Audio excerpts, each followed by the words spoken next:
আমরা দেখেছি যে ঢাকা ১৩ আসনের সাদেক খানের নির্বাচনী প্রচারণায় আপনি আওয়ামী লীগের পক্ষ এবং শেখ হাসিনার পক্ষে প্রশংসায় পঞ্চমুখ ছিলেন।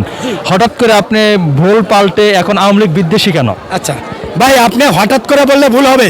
আপনি আমার ফেসবুক ঘেটে দেখেন, ওই ওই দেখেন সাদেক খানের ওখানে যেমন শিবিরেরা বলছে যে আমরা অনুপ্রবেশ করে আমরা লুকাইছিলাম, আমিও কিন্তু ওদের মানে আমারে এত মামলা দিছে, এত ভয়ভীতি দিছে, আমার অফিস চালাইতে পারি না, বন্ধ করে দেয়, চাঁদা চাই।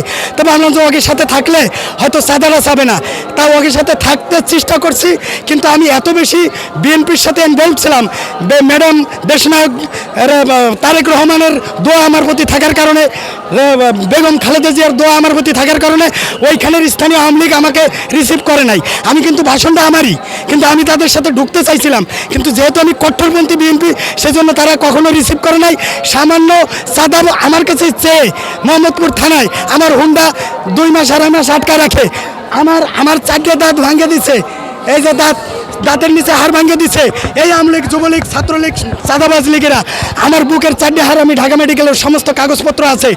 আমি মুজিব কোট পড়া 18 সালে বিসমিল্লাহ বলে আব্দুল সালাম ভাইকে ধানের শেষে ভোট দিয়েছিলাম। ম্যাডাম দেশনেত্রী বেগম খালেদা জিয়া তখন জেলে ছিল।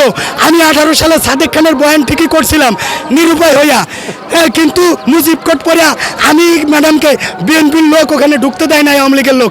আমি গর্ববোধ করছিলাম, হায়রে আমি যদি মুজিব কোট করে সেন্টারে না আসতাম, মোহাম্মদপুর গ্রিনউড সেন্টারে এই 33 নং ওয়ার্ডে, তাহলে আমিও আজকে খালেদা জিয়ারে ভোট দিতে পারতাম না। তো কিছু কিছু কৌশল অবলম্বন করা আছে, হাদিসে আছে, বিশেষ কারণে 4টি জায়গায় মিথ্যা কথা বলা জায়েজ আছে। যান মুফতি সাহেব আমার ডাইকে নিয়ে আসেন, যান বাঁচানোর জন্য মিথ্যা কথা বলা জায়েজ আছে মাত্র 4টে জায়গায়। এখানে এমন কি জানছিল এখন যে আপনি যে যাদের পক্ষে কাজ করছেন বা যাদের সমর্থন করছেন, এখন যে আপনি আওয়ামী লীগের পক্ষের হয়ে এদের ভিতরে অনুপ্রবেশ করছেন না, তার কি গ্যারান্টি? আমার 28শে অক্টোবরে আমি ওখানে কইছি নৌকুটে ভাইয়ের ভিডিও আমার কাছে আছে, কটা লাগবে? ওই 10ই ডিসেম্বর আমানুল্লাহ আমান ভাই বলছিল, ওই 10ই ডিসেম্বর আমি মোহাম্মদপুর থেকে হাইটা গোলাপবাগের মাঠে যাই আমি করছি। আর যত মিছিল 28শে অক্টোবরের আগ পর্যন্ত হয়েছে, 100টা মিছিল হলে 90টায় আমি অ্যাটেন্ড করছি বিএনপির। আমি এখানে, তারা বিএনপির লোক জানে যে ও আমাদের লোক, কিন্তু আমি আত্মরক্ষার জন্য আমি ওদের ভিতরে ঢুকতে চাইছিলাম। তারা আমার কোনো খাতা কলমে নাম নাই, তারা আমার কোনো কমিটিতে রাখে নাই, খালি তারা চাইছিল মিছিলে আসুক, মিছিলে আসলে আমার শোডাউন করুক। এমনি আওয়ামী লীগ নেতাদেরকে তেল দিতে গিয়েছিলেন এখানে? তেল দিতে যাবো কেন?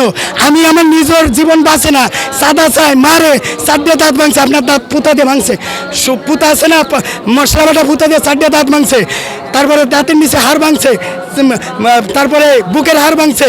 তো এত কিছু ভাঙার পরে থানায় গেছি, থানায় আরও উল্টে আমার মামলা দেয়। থানায় গেছি, বিচার পাই না, কোথাও বিচার নাই, আত্মরক্ষা করতে পারি না। আওয়ামী লীগ এত খারাপ ছিল, তারা দাড়ি টুপিয়া লাগে কোনোদিন মনে করতো না যে আওয়ামী লীগ করে, যারা হুজুর আলেম।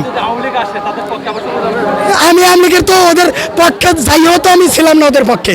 আমি 18 সালে ভোট দিই। উপরে যে গিয়েছিলেন, এখন যদি আবার আসে, আবার কি যাবেন?